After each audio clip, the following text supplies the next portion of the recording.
방금 읽은 창세기 20장 1절부터 7절의 말씀, 사실은 20장 전부입니다. 20장 전부의 말씀을 통해서 아브라함과 아비멜렉, 제목은 그렇게 붙였습니다마는 아브라함과 아비멜렉의 만남을 통해서 우리는 하나님을 볼 수 있길 바랍니다. 그래서 아브라함과 아비멜렉이 만나고 이제 우여곡절이 있는데 그 사이에서 하나님이 어떤 분인지를 알고 또 우리가 어떤 사람인지도 아는 그런 시간이 됐으면 합니다. 그 지명이 나오는데 이 지명도 좀 알면 좋을 것 같아서 잠깐 보겠습니다. 네게브라는 지명이 나왔고 가데스, 또 술, 그리고 그랄, 이런 지명이 나왔습니다. 근데 좀 아셔요? 그래서 네게브는 이런 단어가 여러 번 나옵니다. 남쪽이라는 뜻이에요. 그래서 가나안 땅의 남쪽 부분을 이야기할 때 네게브라는 표현을 씁니다. 남방, 그런 뜻입니다. 가데스 하면은 여러분들이 가데스 바네아 연결해서 생각하면 기억나죠? 가나안 땅을 정탐할 때 정탐꾼 40명을 보냈던 그 장소가 가데스 바네아예요. 그래서 이 가데스 바네아는 꼭 기억을 해야 됩니다. 이스라엘 백성이 가나안 정탐을 한 이후로 하나님께서 너희는 가나안 땅에 못 들어간다. 그래서 두 사람, 누구죠? 여호수아와 갈렙 빼놓고 가나안 애굽 땅에서 나온 60만을 광야에서 다 죽게 하시거든요. 그래서 가데스 바네아는 우리가 반드시 기억해야 되는 이름입니다. 그 다음에 이제 술인데, 이 술이라는 것은 이 가나안 땅과 애굽 땅과의 경계쯤 되는 곳이에요. 그래서 그 아브라함의 몸종 하갈이 이제 이스마엘 잉태한 다음에 이제 우쭐해가지고 사라를 멸치했다가 이제 혼나니까 도망갔단 말이에요. 그런데 하나님의 천사가 나타나서 그에게 도로 아브라함에게 가서 아들을 낳아줘라 한 곳이 어디냐면 수레예요. 그래서 거기가 애굽하고 가나안 땅의 경계다. 그래서 이런 이름들을 좀 기억을 해줬으면 좋겠어요. 자, 그랄은 블레셋 사람의 땅입니다. 이제 우리가 이제 그 성경을 읽다 보면은 특히 다윗 이야기 때나 이럴 때 보면 블레셋 이야기가 굉장히 많이 나오잖아요. 그래서 블레셋과 이스라엘은 굉장히 많은 접촉을 하게 됩니다. 그래서 가드 사람, 가사, 아스돗 이런 이름들이 있는데 그랄도 이제 그 블레셋의 한 성읍이고 특히 아브라함, 이삭과 연관이 있는 그런 곳입니다. 거기에 이제 왕과 이제 아브라함이 이제 만나게 되고 이제 그런 곳인데, 그래서 그랄이라는 블레셋 땅을 이제 우리가 좀 기억을 해야 되겠습니다. 자, 사라를 취한 이제 그랄 왕 아비멜렉 이야기입니다. 자, 여기 배경은 그래요. 아브라함이 아내를 뭐라고 했다고요? 누이라고 했어요. 자, 그러니까 우리는 아이고 또 하네 그러고서 웃잖아요. 근데 이건 웃을 일이 아니에요. 12장에서 하나님을 만난 후에 그 땅에 기근이 드니까 애굽으로 내려갔었죠. 그래서 애굽에서 아내를 누이라고 했을 때는 믿음이 없을 때예요. 근데 창세기 15장에서 아브라함이 여호와를 믿으니 여호와께서 이를 그의 의로 여기시고 그랬잖아요. 믿었잖아요. 자, 그 다음에 하나님이 17장에서 나는 전능한 하나님이다, 너는 내 앞에 행하여 완전하라, 이제 그런 말씀을 하시는 과정들을 지나온 거란 말이에요. 그랬는데 여전히 아내를 누이라고 했다. 자, 그랬더니 그랄 왕 아비멜렉이 그를 아내로 취했어요. 그런데 그를 아내로 취한 그날 밤에 하나님이 나타나신 거예요.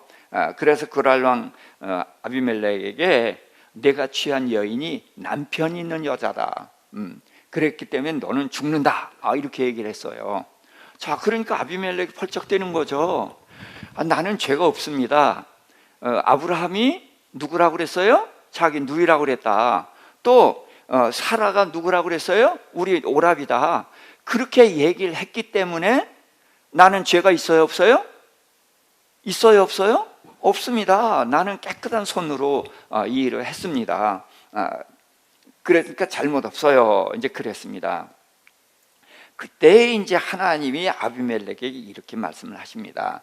나도 내가 깨끗한 손으로 취한 줄 안다는 거예요. 그랬기 때문에 내게 사라와 동침하지 못하게 막았고, 그것이 뭐냐? 내게 범죄하지 못하게 했다는 거예요. 아니, 아비멜렉이라는 왕이 사라와 동침하는 것이 하나님께 범죄하는 거다. 이해가 됩니까? 안 됩니까? 너무 확대해서 가잖아요. 아니, 아브라함도 누이라고 했고 사라도 우리 오빠라고 했다.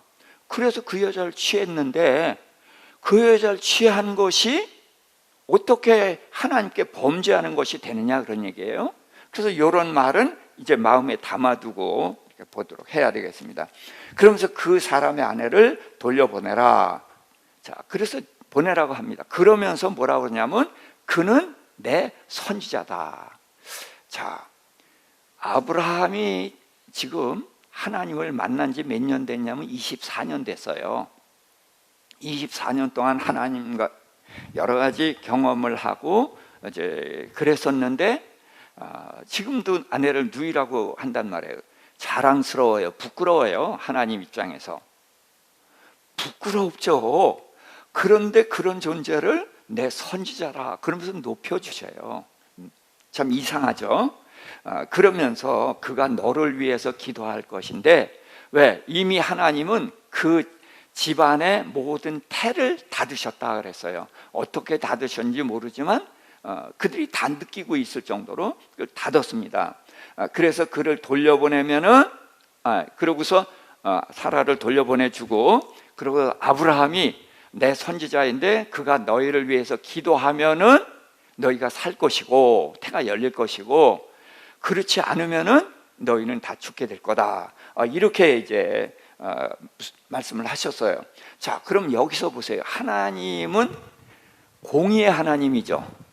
근데 여기서 하나님의 공의가 느껴져요? 예? 예. 또 하나님은 공의로우신 하나님이니까 무슨 일을 해도 공의롭다. 그렇게 말해도 맞아요. 문제는 내가 그게 이해가 되느냐 그거예요. 지금 우리가 보는 하나님은 공의롭지 못해요. 잘못은 누가 했어요? 아브람 사라가 공모해서 거짓말한 사람들이에요. 근데 아무 잘못도 없는 아비멜렉에게 하나님이 호통을 치고 이미 재앙을 내리셨어요. 그래서 태를 닫아버리셨단 말이에요. 그리고 사라와 동침도 하지 못하게 이미 막았고, 자, 그러고서 어떻게 재앙을 내리시냔 말이에요. 그럼 하나님께서 징계를 하시려면 누굴 징계해야 돼요? 아브라함을 징계해야 되죠. 그런 것을 우리가 생각을 해보아야 되는 것입니다. 물론 하나님은 공의로운 하나님이셔요. 그런데 이 공의로운 하나님이 여기서는 공의롭지 않은 것으로 보이죠. 그러니까 우리는 왜 하나님이 공의를 접으시고 이렇게 공의롭지 못한 모습을 보여주시는가? 이런 의문을 가져야 된단 말이죠. 그러면서 이제 성경을 차분히 봐야만 되는 것입니다. 자, 그러면서 이제 하나님 그렇게 말씀하시니까 이제 아비멜렉이 그 이튿날 아침에 아브라함을 불렀어요. 그래가지고 너 왜 누이를 아내를 누이라고 해서 나를 이렇게 골탕을 먹이느냐, 그래서 책망을 합니다. 그랬더니 아브라함이 뭐라 그래요? 다른 사람들이 나를 죽일까 두려워서 그렇게 했다. 그리고 사라는 실제로 나의 이복 누이다 그랬어요. 자, 이복 누이 맞죠? 맞아요. 엄마가 다른 같은 아버지가 같은 그런 남매가 아니에요. 그렇지만 결혼을 했으면은 누이예요? 아직도 누이예요? 결혼했으면 이제는 누이가 아니에요. 아내지. 그런데 참 구차하게 그가 이복 누이다, 이렇게 변명을 하고 있는 아브라함. 자, 이런 아브라함이 우리의 조상이다. 자랑스럽죠? 그래요? 부끄럽단 말이에요. 우리도 부끄러운데 하나님은 내가 아브라함의 하나님이다, 아브라함이 내 선지자다 라고 말할 때 이게 얼굴이 뜨뜻해지지 않으셨을까? 그런데도 하나님은 내 선지자다, 그렇게 말씀을 하셨단 말이에요. 그래서 우리가 하나님을 이해하는 것이 쉽지 않아요. 그런데 제가 늘 인용하는 말씀이 이사야서 55장 8절 9절. 내 생각은 너희 생각과 다르고 내 길은 너희 길과 달라서 하늘이 땅보다 높음 같이 내 생각, 내 길은 너희 생각, 너희 길보다 높다.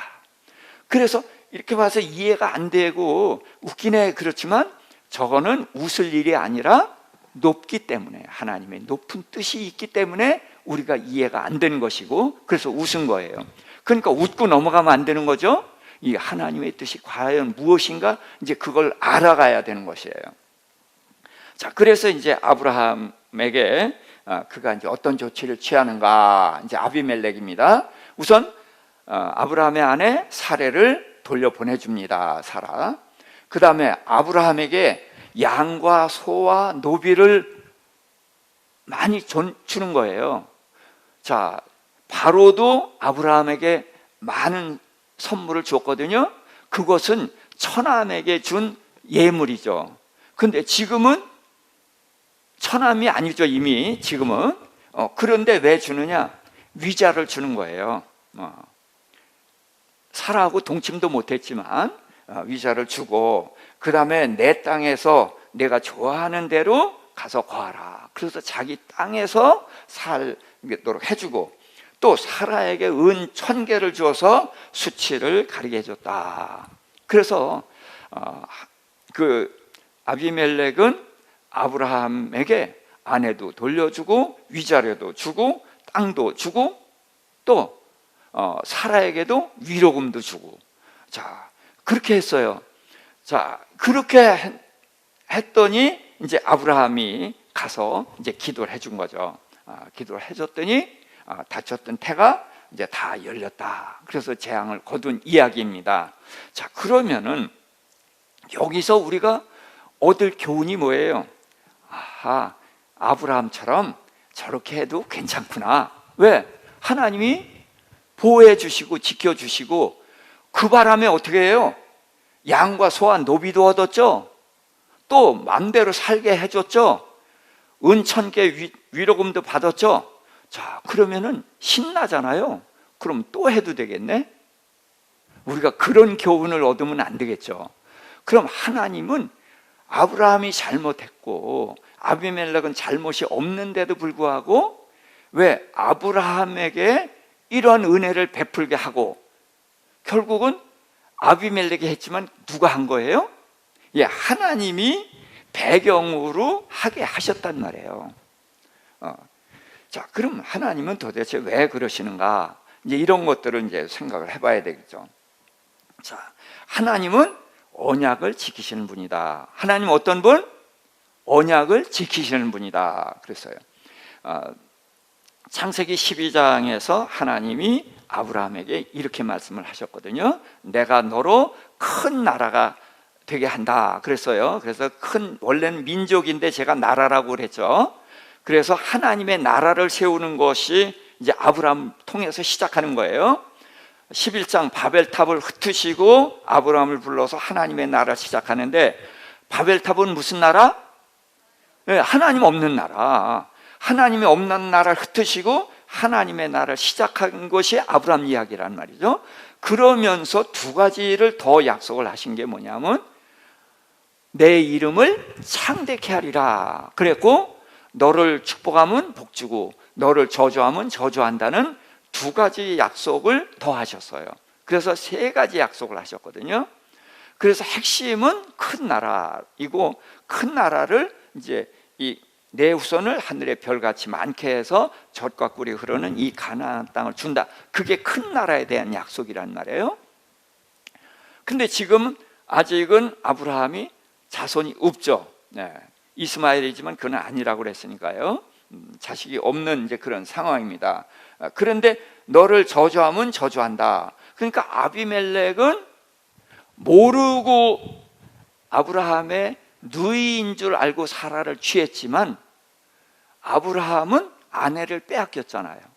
그러니까 아비멜렉은 자기도 모르는 사이에 아비멜렉을 괴롭혔고 저주를 한 거 아니에요. 그러니까 너를 저주하는 자는 저주한다는 그 약속을 하나님 지키셔서 아비멜렉이 사라와 동침도 안 했는데 저주했죠. 태를 닫았잖아요. 그렇죠? 그래서 하나님은 약속을 지키시는 분이에요. 너를 저주하면 저주한다. 그 다음에 내 이름을 창대케 한다 그러셨거든요. 그래서 아비멜렉은 그 나라의 왕이에요. 아브라함은 그 땅의 나그네예요. 그런데 아비멜렉 집안에 태를 닫으신 후에 아브라함 보고 가서 기도해 줘라 그랬단 말이에요. 그러니까 아브라함이 가서 왕과 그 가족을 위해서 기도해 줬으니까 누가 높아요? 예, 아브라함이 높아요. 그래서 기도해서 그 태를 닫았던 태를 열어 주셔서 하나님은 언약을 지키신다. 그리고 내 이름을 창대케 하리라 하는 두 가지 언약을 계속해서 지키시고 있는 거예요. 그래서 내 후손이 하늘의 별 같으리라는 것은 이제 이삭을 낳고 그 이후에 이삭이 야곱 낳고 야곱이 12아들 낳고 그렇게 해서 이제 그 야곱 시대에서부터 이제 이루어져 나가기 시작하는 거란 말이에요. 아브라함 때에는 아무것도 이루어지는 게 없어요. 다만 두 가지 보너스로 약속하신 것, 너를 내 이름을 창대케 하리라 하는 약속과 너를 축복하면 복주고 너를 저주하면 저주한다는 그 약속을 반복해서 지키심으로 인해서 하나님은 약속을 하시는 것은 반드시 지키시는구나, 그걸 경험으로 알게 하면서 하나님에 대한 믿음이 차곡차곡 쌓여 나가게 하는 것이거든요. 그래서 하나님은 언제나 아브라함과 함께 하셔서 언약을 지키시고 아브라함에게 복을 주신 분이다. 이걸 어떻게 알아요? 경험을 통해서 알게 되는 거예요. 자, 그런데 이제 아브라함은 아무 문제가 없는가? 예? 성경 이야기가 여기서 끝났거든요. 그러니까 우리는 그냥 하나님이 은혜 베푸셨구나 그러고서 지나가요. 그런데 문제는 아브라함이 사라를 아비멜렉에게 준 이것은 굉장히 큰 잘못을 저지른 거란 말이에요. 지금 아브라함이 몇 살 때예요? 99살. 그럼 이삭이 언제 태어나요? 100살. 그러니까 지금이 사라가 이삭을 잉태할 때예요. 그런데 젊은 왕에게 줬어요. 그럼 하나님의 계획이 완전히 깨져버리는 거예요. 그 문제가 있는 것입니다. 더군다나 아브라함은 뭐 했어요? 할례를 했단 말이에요. 자, 창세기 17장 9절부터 14절인데 지금 요약을 했지만 함께 읽어보겠습니다. 하나님이 아브라함에게 너는 내 언약을 지키고 내 후손도 대대로 지키라. 너희 중 남자는 다 할례를 받으라. 이것이 나와 너희와 너희 후손 사이에 지킬 내 언약이고 언약의 표징이니라.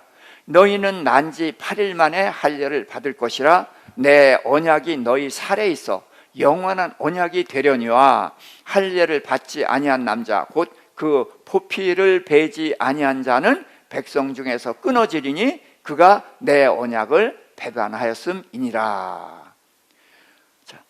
하나님이 99살 때에 할례를 하라 그랬어요. 그래서 이 할례는 뭐냐? 하나님의 언약을 믿는 표예요. 근데 하나님의 언약을 믿되 어떻게 믿느냐? 목숨 걸고 믿는 거란 말이죠. 제가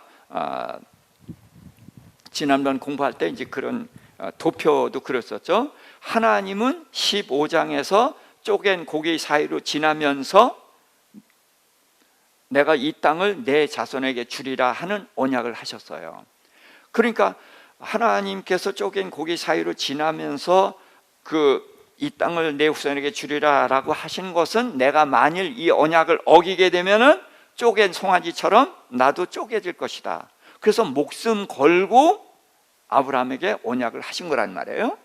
근데 17장에서 하나님이 할례를 하라고 하면서 너는 내 언약을 지켜라. 그런데 아브라함이 지킬 수 있는 건 없어요. 하나님의 언약은 큰 나라고 내 후손에게 이 땅을 준다는 거거든요. 그러면서 아브라함 99세 때까지 기다리셨다가 자식이 낳을 수 없는데 자식 준다 그랬단 말이에요. 그러니까 아브라함이 엎드려서 웃었거든요. 왜? 너무 기뻐서가 아니라 황당해서 웃었단 말이에요. 이미 끝났는데 어떻게 그런 말씀 하시나. 그래서 아이고 하나님 이미 끝났습니다. 그러니 이스마엘이나 축복해 주세요. 이렇게 해서 웃었단 말이에요. 그런데 하나님께서 아니라, 그래서 내 아내 사라에게서 반드시 내년에 아들을 낳으리니 이름을 이삭이라 하라. 그래서 아브라함이 웃었기 때문에 이삭이라는 이름을 주셨단 말이에요. 근데 그건 책망의 웃음보다도 너는 믿지 못해서 웃었지만 나는 기쁨의 웃음을 너에게 줄 거야. 그래서 사라가 아이를 품에 안고서 이렇게 말하거든요. 여호와께서 나를 웃게 하시니 나와 내 듣는 자가 다 나와 함께 웃으리로다. 그 웃음이 믿지 못해서 웃는 웃음이에요? 아니에요. 기쁨과 감격의 웃음이에요. 그래서 너도 사라도 믿지 못해서 웃었지만 나는 너에게 기쁨의 웃음으로 갚아줄 거야. 그래서 이삭이라는 이름을 줘줬단 말이에요. 자, 그랬는데 그러고서 할례를 했죠. 할례하면 일주일 이상 꼼짝 못하고 누워있단 말이에요. 그러고서 소돔과 고모라 그거 얘기하시려고 하나님이 아브라함 집에 방문했었죠. 그리고 소돔과 고모라 멸망했죠. 그런 일이 있은 후란 말이에요. 또 아비멜렉이 아내를 줬는데 그러면은 이때가 언제예요? 내년에 태어나려면은 내년에 갑자기 태어나요? 10달 전에 잉태되잖아요. 수태돼야 되잖아요. 그러니까 지금 아비멜렉에게 준 때가 언제예요? 이삭이 잉태돼야 될 때예요. 근데 그때에 사라를 젊은 왕에게 줬단 말이죠. 그러면 이삭은 누구 아이가 되는 거예요? 아비멜렉의 아이가 되는 것이고, 하나님이 전능하신 하나님, 언약으로 이스마엘은 육체의 능력으로 낳지만 이삭은 뭘로 나요? 육체의 능력이 아니라 하나님의 언약으로 태어나는 거거든요. 그래서 언약의 자손이 시작되는 것을 나타내기 위해서 아브라함이 자식 낳을 수 없을 때까지 기다렸던 것인데, 이제 아이를 잉태할 즈음에 젊은 왕에게 줬으니까 하나님의 모든 계획이 어떻게 돼요? 다 망치는 거죠. 그래서 하나님께서 내게 범죄하지 못하게 했다는 말이 이 말인 거예요. 아비멜렉이 사라와 동침하게 되면 하나님의 계획을 깨트리는 거죠. 아비멜렉은 이게 무슨 소리인지도 모르고 동침하는 게 뭔지도 하나님과 무슨 관계인지 전혀 모르지만 아브라함은 이 말을 안단 말이에요. 그래서 내게 범죄하지 못하게 했다는 말은 내가 사라와 동침하면 내 모든 계획을 깨트리는 거야. 그래서 내가 막은 거라, 그 얘기를 하신 거란 말이죠. 그러니까 하나님께 범죄한 게 사실은 누구예요? 아브라함이죠. 그렇죠? 하나님의 계획을 깨트리게 만든 장본인이 아브라함이니까 아브라함이 하나님께 범죄한 거란 말이에요. 그러니까 할례를 했으니까, 할례는 목숨 걸고 하나님의 약속을 믿는다 그랬거든요. 그러니까 내 후손이 하늘의 별 같으리라 했고, 내년 이맘때 내가 아들을 낳으리니 이름을 이삭이라 하라고 이름까지 정해주고 기한도 정해줬단 말이에요. 그런데 사라를 젊은 왕에게 줬으니까 하나님의 계획을 어떻게 한 거예요? 망친 거죠. 믿지 않은 것도 문제가, 그건 말할 것도 없거니와 하나님의 계획을 망친 거란 말이에요. 왜 13년 동안 기다리셨어요? 이 언약의 후손을 태어나게 하려고. 그런데 하나님의 모든 계획을 망친 게 누구예요? 아브라함이에요. 그러니까 아브라함은 어떻게 돼야 돼요? 네가 내 언약을 배반했으니까 어떻게 돼요? 끊어져야 돼요. 죽어야 된단 말이죠. 그런데 성경은 한마디 언급도 없이 지나가 버렸어요. 그러니까 우리가 성경을 읽으면서도 다 이 아비멜렉에게 한 일은 알아도 아브라함이 할례를 했고 하나님의 언약을 믿는다는 표를 가졌으면서도 사라를 아비멜렉에게 줬기 때문에 아브라함이 죽어야 되는 이 일은 누구도 모르고 그냥 다 넘고 지나갔다는 거예요. 이게 얼마나 중요한 일인지 이제 아시겠죠?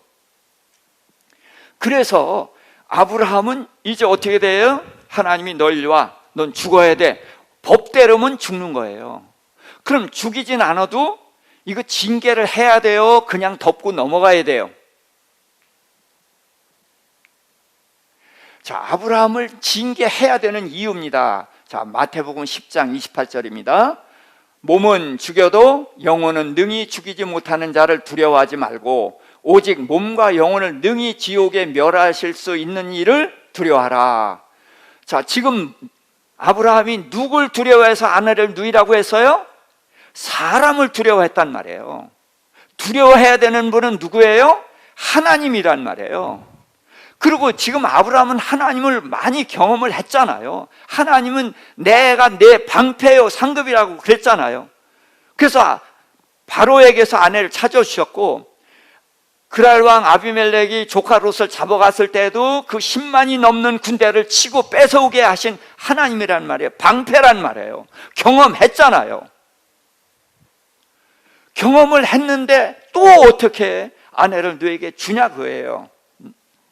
사람을 이렇게 두려워하고 있는 아브라함 문제란 말이에요. 자, 사무엘하 7장 4절입니다.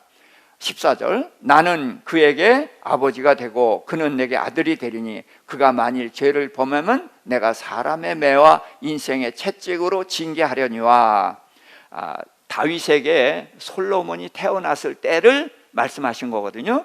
그래서 하나님은 그 솔로몬과 이제 그들에게 아버지가 되어서 죄를 지면 징계하지 버리지 않는다. 사울처럼 버리지 않겠다. 그 말씀을 하신 거예요. 자, 잠언의 징계에 대한 말씀이 계속 나오는데 몇 군데만 좀 짚어보도록 하겠습니다. 잠언 3장 12절, 대저 여호와께서 그 사랑하시는 자를 징계하시기를 마치 아비가 그 기뻐하는 아들을 징계함 같이 하시느니라.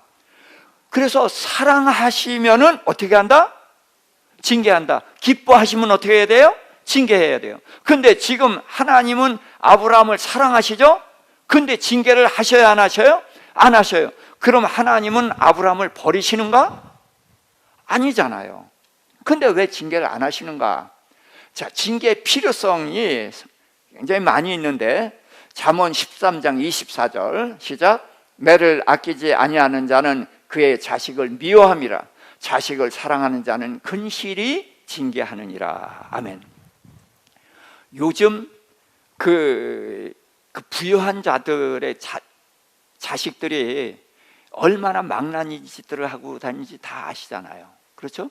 그게 뭐예요? 자식을 사랑한다고 해서 징계를 안 한 거예요. 근데 징계를 안 하니까 어떻게 돼요? 그걸로 이제 모욕을 당하게 되는데, 그래서 자식을 사랑한다면 징계를 해야 된다. 22장 15절, 아이의 마음에는 미련한 것이 얽혔으나 징계하는 채찍이 이를 멀리 쫓아내니라.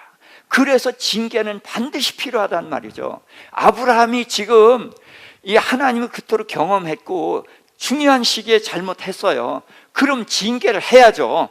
그래서 다시는 이런 일을 하지 않도록 그래야 되는데, 그 다음에 잠언 29장 15절하고 17절입니다. 채찍과 꾸지람이 지혜를 주거늘 임의로 행하게 버려둔 자식은 어미를 욕되게 하느니라. 내 자식을 징계하라. 그리하면 그가 너를 평안하게 하겠고 내 마음에 기쁨이 되리라. 그래서 우리는 자녀 양육을 하되 지금처럼 이제 미국의 그 교육법을 따라오면서 자식들 징계 못하고 선생님도 아이들 징계 못하죠. 그러니까 아이들이 선생을 우습게 알고 그러니까 아이들이 선생님한테 배울 게 없어요. 결국은 징계가 없으면은 자녀나 학생들이 망하는 거예요. 자, 히브리서도 그렇게 말합니다. 12장 5절부터 7절 함께. 또 아들들에게 권하는 것 같이 너에게 권면하신 말씀도 잊었도다. 일러스되 내 아들아 주의 징계를 경히 여기지 말며 그에게 꾸지람을 받을 때에 낙심하지 말라. 주께서 그 사랑하시는 자를 징계하시고 그가 받아들이시는 아들마다 채찍질 하심이라 하였으니 너희가 참음은 징계를 받기 위함이라. 하나님이 아들과 같이 너희를 대우하시나니 어찌 아버지가 징계하지 않는 아들이 있으리요. 그래서 오늘날 우리에게 하나님이 뭐 하신다? 징계하신다. 왜? 사랑하시니까. 우리를 만들어 가시기 위해서 징계하신다는 거예요. 자, 계시록에도 나옵니다. 계시록 3장 19절입니다. 무릇 내가 사랑하는 자를 책망하여 징계하노니 그러므로 내가 열심을 내라 회개하라. 자, 누가복음 9장 26절입니다. 누구든지 나와 내 말을 부끄러워하면 인자도 자기와 아버지와 거룩한 천사들의 영광으로 올 때 그 사람을 부끄러워하리라.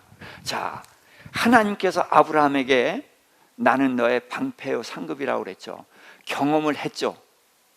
그랬는데 지금 사람들 앞에서 이 하나님을 부끄러워한 거예요. 그렇죠? 그러면 예수님의 말씀대로 너희가 나를 부끄러워하면 나도 하나님 앞에서 너희를 부끄러워하리라. 그럼 아브라함이 사람들 앞에서 하나님을 부끄러워했으니 하나님이 외면해야 되잖아요. 그렇죠? 그런데 외면을 안 하셔요. 자, 시편 50편 21절입니다. 내가 이 일을 행하여도 내가 잠잠하였더니 내가 나를 너와 같은 줄로 생각하였도다. 그러나 내가 너를 책망하여 내 죄를 내 눈앞에 낱낱이 드러내리라 하시는도다. 자, 죄를 범해도 하나님이 징계하지 않고 잠잠히 있으면 어떤 현상이 나타나요? 아하, 해도 괜찮구나. 그래서 방자하게 그 짓을 또 하게 되는 거죠. 그런 일이 우리 안에 지금 있습니까? 없습니까? 있어요. 그런데 하나님은 아브라함이 2번이나 아내를 누이라고 했는데도 징계를 안 하신단 말이죠. 그러면 아브라함이 그래도 되는구나 이럴 거 아니에요. 근데 왜 징계를 안 하시는가? 그럼 하나님이 징계를 안 하셨죠. 분명히 안 하셨죠. 그럼 안 하신 데는 하나님이 이유가 있고 목적이 있으신 거예요. 그래서 하나님이 징계하신 이유를 우리가 차분히 살펴보도록 하겠습니다. 이사야서 43장 21절입니다. 이 백성은 내가 나를 위하여 지었나니 나를 찬송하게 하려 함이니라. 자, 이 백성을 하나님이 하나님을 위해서 만드셨는데 뭐하게 만들었다고요? 찬송하게. 그래서 반주기처럼 찬송해 그러면 몇 장 몇 절 찬송해 그러면 찬송하는 찬송가 기계로 만드셨어요? 찬송이 뭐예요? 찬송가 부르는 게 찬송이에요, 물론. 그러나 찬송이 뭐냐? 그 다음에 25절입니다. 나 곧 나는 나를 위하여 내 허물을 도말하는 자니 내 죄를 기억하지 아니하리라. 자, 하나님께서 죄를 용서하시는 거예요. 허물을 도말한다는 건 덮어버려서 없는 것 같이 만드는 거예요. 흔적까지 없애버리는 거예요. 그것이 그럼 용서받는 사람을 위해서예요? 용서하는 사람을 위해서예요? 우리 생각에. 예? 아니, 자녀가 잘못했어요. 해초리를 때리려다가 안 때렸어. 그럼 누굴 위한 거예요? 예? 아이를 위한 거죠. 그렇죠? 그래서 허물을 용서하신 것은 용서받은 사람을 위한 거예요. 그런데 하나님은 누굴 위해서 용서했다고요? 나를 위해서 내 허물을 용서했다는 거예요. 이게 무슨 이야기인가? 하나님 앞에 범죄했을 때에 징계하면은 그가 징계를 통해서 그 죄를 버리게 되죠. 그를 위한 거예요. 그런데 그를 용서하는 것도 그를 위한 것인데 하나님을 위한 거라는 거예요. 무슨 얘기냐? 그가 용서를 받고 났을 때에 내가 이게 당연히 매를 맞아야 되는데 하나님 용서하셨단 말이죠. 그 용서를 통해서 하나님의 뭐를 느껴요? 사랑과 은혜를 느낀단 말이죠. 그래서 그 하나님의 사랑과 은혜가 너무 넘쳐 흐르면 뭐가 터져 나와요? 찬송이 터져 나온단 말이죠. 그게 내가 내 백성을 용서하는 이유라는 거예요. 그래서 그들의 허물을 덮다 보면은 그들이 마침내 자신이 얼마나 잘못했는지를 깨닫게 되고, 그런데도 용서하신 그 하나님의 은혜와 사랑을 절실히 깨닫게 된단 말이에요. 그렇게 됐을 때에는 하나님을 향한 찬양이 터져 나오게 된다. 그게 찬양이란 말이에요. 시편 130편 3절 4절입니다. 여호와여 주께서 죄악을 지켜보실진대 주여 누가 서리이까? 그러나 사유하심이 주께 있음은 주를 경외하게 하려 하심이니이다. 자, 하나님 앞에 깨끗한 사람이 있을까요? 없을까요? 없습니다. 그래서 하나님이 우리의 죄악을 들춰내기 시작하면 누구도 하나님 앞에 설 수가 없는 거예요. 그런데 하나님은 그런 죄를 용서해 주신다는 거예요. 용서해 주신 이유가 뭐냐? 그 죄를 짓고 한 번 용서받고 그럴 때는 우리가 몰라요. 그건 뭐 괜찮아. 그러나 용서받고 또 용서받고 또 용서받고, 주님이 이렇게 말씀하셨죠. 베드로가 7번 용서하면 많이 했죠. 왜? 유대인들 3번 용서하면 많이 한 거거든요. 7번이니까 갑절 이상 했으니까 주님께서 칭찬해 줄 거라고 기대를 했어요. 근데 주님 뭐라고 그랬어요? 70번씩 7번이라도 용서하라. 자, 이게 무슨 뜻이냐면은 우리는 그렇게 못해요. 근데 하나님이 이렇게 하시는 거예요.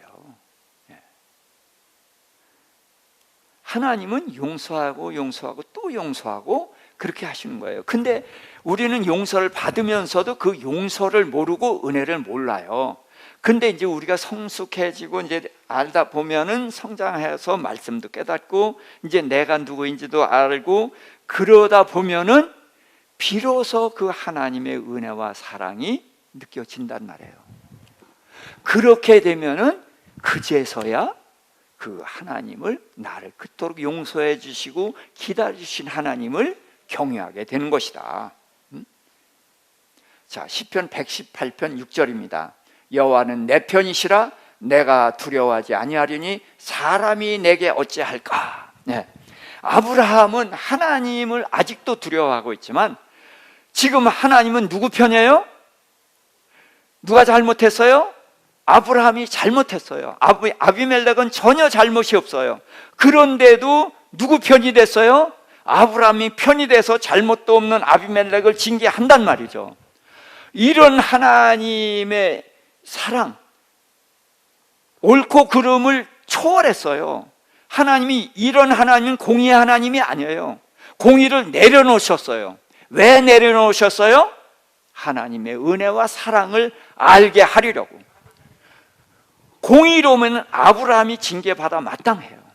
그런 하나님은 공의를 내려놓고 잘못한 아브라함을 놔두고 잘못하지 않은 아비멜렉을 징계하시는 거예요. 공의롭지 않아요. 공의를 내려놓으신 거예요. 근데 왜 내려놓으셨어요? 이렇게 할 때에 하나님의 은혜와 사랑이 드러난단 말이에요. 그래서 하나님이 내 편이라는 거예요. 내 편. 편은 옳고 그름이 없어요. 제가 중국에 들어가면 중국에 있는 그 목사들이 저를 굉장히 좋아합니다. 저를 굉장히 사랑해요. 그런데 중국하고 축구하죠. 그러면 편이 딱 갈라져요. 예. 그때는 내 편이 아니에요. 예. 편이라는 게 이렇게 냉정한 거예요. 편은 옳고 그름이 없어요. 하나님은 아브라함에게 옳고 그름이 없는 아브라함의 편이 되주셨다는 거예요. 그것이 하나님의 무궁하신 사랑이고 은혜예요. 아브라함을 하여금 이것을 깨닫게 하신 거란 말이에요. 자, 용서의 힘이 뭐냐? 에스겔서 16장 62절 63절입니다. 시작. 내가 내게 내 언약을 세워 내가 여호와인 줄 내가 알게 하리니 이는 내가 내 모든 행한 일을 용서한 후에 내가 기억하고 놀라고 부끄러워서 다시는 입을 열지 못하게 하려 함이니라. 주 여호와의 말씀이니라. 아브라함이 바로에게 거짓말을 해서 아내를 빼앗긴 것은 믿음이 없을 때예요. 그러나 15장에서 아브라함은 하나님을 믿었단 말이죠. 그런데 아브라함이 하나님을 믿게 될 때에 하나님이 이렇게 말씀하셨어요. 나는 내 방패의 상급이다. 그래서 하나님이 방패라는 걸 경험시켜 줬거든요. 바로에게 징계를 내리고 아내를 뺏어 주셨어요. 조카 롯이 사로잡혀갔는데 조카 롯을 구해 오셨어요. 그리고 그 조카 롯을 구해 올 때에 두 왕이 마중 나오게 해서 아브라함을 높여 주셨어요. 그래서 하나님이 내 방패라는 걸 경험하게 하고 말씀으로 말씀해 주셨단 말이에요. 그리고 그 이후로도 그렇게 해왔어요.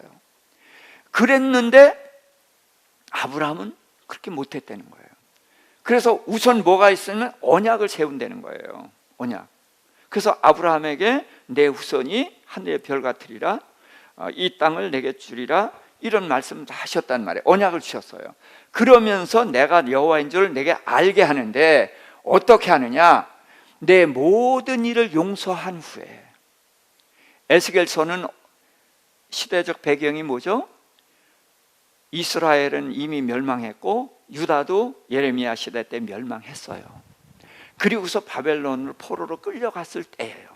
그래서 바벨론을 포로로 끌려갔는데 포로로 끌려간 그들에게 하나님은 마지막 기대를 하셨거든요. 그래서 바벨론을 끌려갔던 그들을 깨끗게 해서 돌아오게 하려고 했는데 이 바벨론에서도 이 백성들이 여전히 죄 가운데 빠져 살고 있어요. 그런데 그들의 죄를 용서하시는 거예요. 그래서 모든 행한 일을 용서한 후에 내가 기억하고 놀라고 부끄러워. 그래서 제일 중요한 게 뭐냐? 내가 누구냐를 아는 것이 중요한 거예요. 우리는 내가 꽤 괜찮은 사람이라고 생각을 합니다. 그래서 어떤 사람이 저보고 그런 말을 한 적이 있어요. 부처님 가운데 토막 같다. 전 그 말이 아주 흐뭇했었거든요. 그래서 교회에 와서 예수를 믿는데 뭐 죄인이다 그러니까 왜 나보고 죄인이라 그래? 그 은근히 기분이 나빴어요. 그리고 그 말이 동의가 안 됐어요. 그런데 내가 죄인이라는 거 언제 알아요? 예수를 믿고 은혜를 받고 그러고서 집사 직분 받고 이렇게 성장해 보니까 그제서야 내가 죄인이라는 걸 알았죠. 근데 알았지만 그래도 죄인 중엔 그래도 괜찮은 편이야라고 생각을 했었죠. 그런데 신학을 하고 목사가 되고 선교사가 되고 그러고 나를 보니까 사도 바울이 말한 죄인 중에 괴수가 바로 나라는 것을 알게 되는 거예요. 하나님을 알면 알수록 내가 얼마나 죄인인지를 알거든요. 그래서 내 모든 행한 일을 그 하나님이 용서하셔서 지금도 이 자리에 세우셨단 말이에요. 그래서 그 용서하신 하나님을 알고 내가 본질적으로 얼마나 악한 존재를 알고 난 후에 그것을 기억하고 놀라고 뭐예요? 부끄러워하는 거예요. 부끄러워하는 거. 예레미야서에서는 이제 그 선지서에 보면은 이 백성들이 부끄러움을 모른다고 책망해요. 얼굴이 붉어지지 않고 전혀 부끄러움을 모른다. 뻔뻔하다. 그 책망을 하셔요. 근데 부끄러움을 알아야 돼요. 이 부끄러움을 알게 되면은 그때는 뭐예요? 다시는 입을 열지 못해요. 왜? 하나님 그분 이외에는 없구나. 그리고 내가 조그만 의로움이라도 있었기 때문에 여기 온 것이 아니라 천적인 하나님의 은혜이구나. 그것을 깨닫게 된다는 거예요. 그래서 입을 열지 못하게 한다. 자, 로마서 5장입니다. 20절, 21절. 율법이 들어온 것은 범죄를 더하게 하려 함이라. 그러나 죄가 더한 곳에 은혜가 더욱 넘쳤나니 이는 죄가 사망 안에서 왕노릇한 것 같이 은혜도 또한 의로 말미암아 왕노릇하여 우리 주 예수 그리스도로 말미암아 영생에 이르게 하려 함이라. 자, 율법이 들어온 것은 죄를 더하게 한다. 이 말을, 이건 부분적으로 한 부분을 말씀한 겁니다. 율법을 전적으로 이렇게 보면 안 되고요. 자, 율법은 하나님의 선한 뜻을 드러낸 거죠. 그래서 이 율법이 들어오기 전에는 내가 꽤 괜찮은 사람으로 보였어요. 근데 이 하나님의 선한 기준이 딱 비춰보니까 내가 죄인이고 얼마나 잘못됐는지가 선명하게 드러나 보이는 거죠. 그래서 범죄를 더하게 하랬다는 것은 바로 내가 얼마나 죄인지를 깨닫게 한다는 거예요. 그런데 내가 죄를 더 많이 졌을 때에 은혜가 더욱 넘쳤다. 그래서 죄가 사망하면서 왕노릇하는 것 같이 은혜도 의로 말미암아 왕노릇한다. 그래서 제일 중요한 것은 내가 얼마나 죄인이냐 해서 나에 대해서 완전히 절망하는 것, 이것이 가장 필요한 거예요. 아브라함이 도달한 자리가 바로 여기인 것입니다. 그래서 그런데 하나님이 그런 아브라함을 전혀 징계를 안 하시거든요. 아브라함은 생각을 못했어요. 그런데 아비멜렉에게 징계하고 아비멜렉이 자기를 불러서 하나님이 나타나신 걸 알고 생각해 보니까 큰일 난 거예요. 내가 죽을 죄를 진 거란 말이죠. 하나님의 모든 계획, 13년 동안 기다리셨던 게 뭐예요? 내가 아이 낳을 수 없을 때까지. 그래서 전능하신 하나님을 드러내고 언약의 후손을 세우려고 기다리셨는데 내가 그 모든 계획을 망쳐버렸잖아요. 이건 100번 죽어 마땅한 죄를 지은 거예요. 그런데 하나님이 자기 약속을 지키셔요. 그래서 그들에게 징계 내리고, 그리고 내 이름을 높여서 널 선지자라고 해서 가서 기도해줘. 그래서 하나님은 자기 약속을 지키신단 말이에요. 근데 나는 뭐 했어요? 죽을 죄를 지은 거예요. 죽을 죄를 지은 거예요. 내가 뭐 했어요? 할례를 했잖아요. 근데 큰 죄를 저지른 거예요. 근데 하나님이 아무 말씀도 없으시니까 하나님이 이제 언제 나를 부르시나? 너 이리 와봐. 그렇게 부르실 거 아니에요. 잘못했으니까, 죽을 죄를 졌으니까. 그런데 하루 이틀, 일주일, 열흘 아무 부르심이 없어요. 한 달이 지나고 부르지 않는 거예요. 그제서야 하나님은 하나님이 나를 용서하셨구나. 그 생각을 하면서 그가 어떤 생각을 했을까요? 중국 초나라에 장왕이라는 왕이 있습니다. 옛날에 왕들은 전쟁터에 나가서 전쟁을 했죠. 그래서 초장왕도 이제 전쟁을 하는데 어떻게 전쟁 중에 궁지에 몰린 거예요. 자기 군사들에게서 떨어져서 고립된 거예요. 그래서 이제 죽을 위기에 처했는데 한 젊은 장수가 나타나가지고 자기를 혼신의 힘을 다해서 지켜주는 거예요. 그러는 중에 이제 아군이 와서 왕이 이제 목숨을 건졌거든요. 그래서 그 젊은 장수를 보니까 피투성이가 되어 있는 거예요. 그래서 얼굴을 보니까 전혀 모르는 장수예요. 그래서 이 사람아, 자네가 도대체 누구인가? 자네가 누구이길래 나를 위해서 이토록 목숨을 던지고 나를 건져주셨는가? 그랬더니 내가 큰 상을 내리겠다. 아닙니다. 임금님, 저는 이미 오래전에 죽었어야 되는 사람입니다. 이 사람아, 그게 무슨 소린가? 이 초장왕이 이제 내란이 있었는데 내란을 이제 진압하고 그래서 만조백관을 초대해서 잔치를 베풀었어요. 그래서 이 왕은 또 6년 동안이나 술도 안 마셨다는 거예요. 그런데 이제 그 만주백관들을 격려하고 좀 북돋아 주기 위해서 술을 이제 얼마든지 먹게 한 거예요.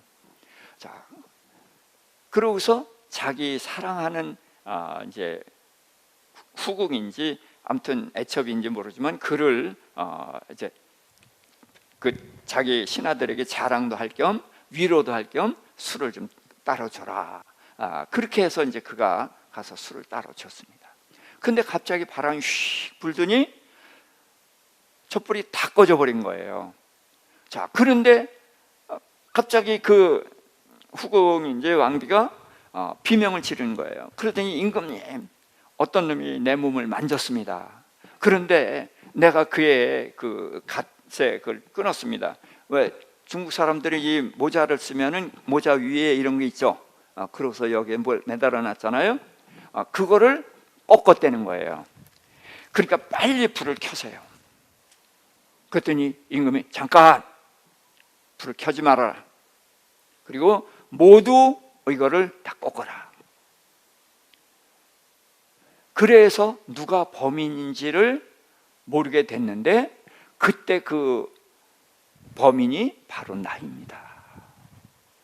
그런데 내가 죽을 죄를 졌는데 임금님이 나를 살려주는데 내 이 한 목숨 임금 위해서 100번인들 바치지 못하겠습니까? 그런 말을 했다고 합니다. 용서의 위력입니다. 자, 아브라함의 하나님이 어떤 하나님인가? 언약을 반드시 이행하시는 언약의 하나님이십니다. 그래서 12장에서 애굽 왕에게 재앙을 내리시고 아내를 찾아주셨죠. 그래서 너를 저주하는 자는 저주한다는 언약을 지키셨어요. 또 엘람 왕의 연합군에게서 롯을 찾아주셨어요. 그것도 롯을 포로로 잡아가서 아브라함을 괴롭혔기 때문에 저주를 받은 것입니다. 그 다음에 그때의 살렘 왕과 소돔 두 왕이 와서 용접해서 아브라함을 높여주셨어요. 그래서 내 이름을 창대케 하리라는 언약을 지키신 겁니다. 또 소돔에서 롯을 구해주십니다. 왜? 롯이 아브라함의 조카잖아요. 그래서 아브라함을 위해서 구해주시는 거예요. 또 그랄 왕에게 재앙을 내리시고 아내를 찾아주셨고 왕을 위해서 기도하게 해서 아브라함을 높여주셨단 말이에요. 그러니까 하나님은 언약을 반드시 지키시는 하나님이에요. 그러면서 이제 창세기 15장입니다. 아브라함아 두려워 말라. 나는 너의 방패요 너의 지극히 큰 상급이다. 그래서 하나님은 방패가 되시고 상급이 되주셨어요. 그렇게 아브라함을 위해서 일하시는 하나님이란 말이죠. 그래서 하나님은 나를 사랑하시고 나를 위하시는 사랑의 하나님인 거예요. 또 내가 결정적으로 하나님의 모든 계획을 망칠 뻔하였음에도 불구하고 여전히 나를 사랑하시는, 나를 위하시는 그런 사랑의 하나님이라는 거예요. 그래서 하나님은 자신을 전능하신 하나님이라고는 말씀을 하셨어요. 그렇지만 언약의 하나님이라는 말씀도 하신 적이 없고 내가 너를 사랑한다는 말을 하신 적도 없습니다만은 아브라함은 경험을 통해서 하나님은 언약을 하시면 반드시 지키시는 언약의 하나님이고 내가 아무리 잘못했더라도 하나님은 나만을 사랑하시고 나를 위해서 일하시는 사랑의 하나님이라는 것을 경험으로 알게 하신 거고 그 다음에 이제 이삭을 태어나게 해서 전능하신 하나님도 경험으로 알게 하시는 것입니다. 자, 성경에 보면 이제 달란트 비유가 나오죠. 1만 달란트 빚진 자의 빚을 탕감해 줬어요. 근데 그가 돌아가다가 자기에게 300데나리온 빚진 사람을 만났죠. 그래서 빚을 갚으라. 그래서 그 사람이 이제 갚겠다 그랬는데도 그를 감옥에다 집어넣었단 말이에요. 자, 그랬더니 이제 그를 탕감해 준 왕이 그 사람을 도로 이제 감옥에다 가뒀다는 이야기인데, 자, 여기서 우리는 이게 가치를 알아야 됩니다. 자, 이게 300데나리온 걸로 아는데, 데나리온이 얼마냐면 하루 품삯입니다. 지금 10만 원은 되는 것 같은데, 그러면 3천만 원입니다. 3천만 원 탕감해 줄 수 있어요, 없어요? 예? 못하죠? 1년 품삯입니다.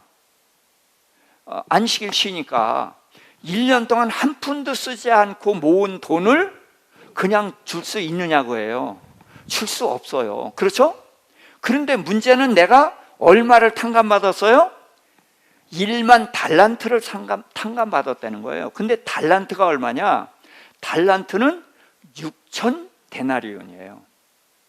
그러니까 6천 데나리온이라면 데나리온이 10만 원이라고 따지면 한 달란트가 6억 원이라는 거예요. 6억 원. 근데 1만 달란트면 얼마예요? 6조 원입니다. 6조 원을 탕감받았는데 300만 원 때문에 멱살 잡을 수 있느냐는 거예요. 예. 3천만 원 때문에 멱살 잡을 수 있죠. 잡아야 돼요. 그러나 6조 원을 탕감받았다. 그 사실이 있으면은 이 손을 어떻게 해요? 놓을 수밖에 없는 거예요. 이것이 용서의 힘이고 용서가 우리에게 요구하고 있는 방향인 것입니다. 아브라함은 하나님으로부터 이 엄청난 용서를 받았습니다. 그래서 아브라함은 하나님 앞에 무릎 꿇는 사람이 됐고, 그리고서 그 다음에 하나님이 무슨 말씀을 하셔도 그 말씀을 전적으로 신뢰하고, 그래서 마침내 이삭을 번제로 바치는 자리까지 갈 수 있는 그런 사람이 됐던 것입니다. 기도하십시다. 하나님 아버지, 아브라함에게 하나님의 은혜와 사랑이 얼마나 큰지를 깨닫게 하신 그 하나님을 우리가 상고해 보았습니다. 우리가 받은 은혜는 아브라함과 비교할 수 없는 엄청난 사랑과 은혜를 받았습니다. 아브라함은 하나님이 그저 용서하신 것에 불과하지만 우리는 우리가 용서받기 위해서 하나님의 독생자 외아들 예수 그리스도가 십자가에 못 박혀 죽으시는 그 엄청난 수모의 대가를 치르고서 우리를 구원해 주셨나이다. 아버지, 아브라함이 하나님의 그 용서의 은혜를 입고 전적으로 하나님을 신뢰하는 사람이 되어서 그 아들의 생명까지도 기꺼이 내놓을 수 있었는데, 우리는 그 예수 그리스도의 그 모든 수모의 대가를 통해서 받은 은혜를 우리가 얼마나 경홀히 여기고 있는지를 돌아보면서 주님 앞에 무릎을 꿇습니다. 하나님, 저희로 그 하나님의 그 크신 사랑과 은혜를 알게 하여 주시옵시고, 그 은혜와 사랑이 우리의 입을 닫게 하여 주시옵시고, 주님 앞에 온전히 엎드려 살아가게 하여 주시옵소서. 그 사랑의 빚진 자가 되어서 이제는 다른 사람을 용서하며 살아가게 하여 주시옵시고, 내 몸을 들여 헌신하는 자로 살아가게 하여 주시옵소서. 예수님의 이름으로 기도하옵나이다. 아멘. 이제는 우리 주 예수 그리스도의 구속의 은혜와 우리 아버지 하나님의 극진하신 사랑하심과 성령님의 내주 교통 감화 인도하심이